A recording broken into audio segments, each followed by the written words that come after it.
এই যে চুড়িদারটা, এই চুড়িদারটা আমার আগের বছরে, এটা আমার পিসি শাশুড়ি আমাকে দিয়েছিল। তো আগের পুজোতে যেহেতু প্রেগনেন্সি ইস্যু ছিল, তো তার জন্য বানাইনি, কারণ ফিটিংসের প্রবলেম হবে। তো এই বছরটা ভেবেছি এই বছরটা এই চুড়িদারটা বানাবো। আর পিসি না প্রতিদিনই ফোন করে বলবে কি তুমি আমার চুড়িদারটা বানিয়েছো। তো বললাম যে পিসি আমি পুজোর সময়, পুজো আসলে তারপরে বানাবো। তো আজকে বানাতে দিতে যাচ্ছি, যার কাছে যাচ্ছে তার কাছে আমি চুড়িদার সব বানাই। আর এই হচ্ছে এই পিসটা অসম্ভব সুন্দর দেখতে। এই হচ্ছে পিসটা, এটা পুরোটা খুলছি না, খুললে আমি আর ভাঁজ করতে পারবো না।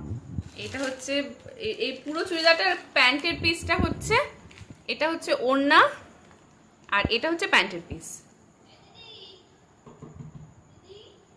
হ্যাঁ,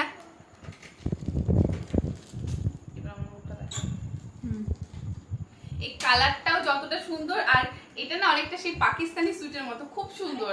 আমাকে যখন দোকানে গেছিল তখন আমাকে পিসটা দেখিয়েছিল ভিডিও কল করে, আমার এই কালারটা খুব সুন্দর লেগেছে আর পিসটা, তো আমি বলছিলাম হ্যাঁ এটাই নাও। আর অনেকদিন ধরে ভাবছিলাম বানাবো, তো হচ্ছিল না। তো আজকে সময় হয়েছে, আজকে যাচ্ছি বানাতে। তো যাই, আর পিসটা হয়ে গেলে কিরকম বানিয়েছি সেটা তোমাদেরকে আমি দেখাবো। আর তোমরা দেখে বলো যে পিসটা কেমন হয়েছে। আর এখন আমি আর বোন যাচ্ছি এটাকে বানাতে।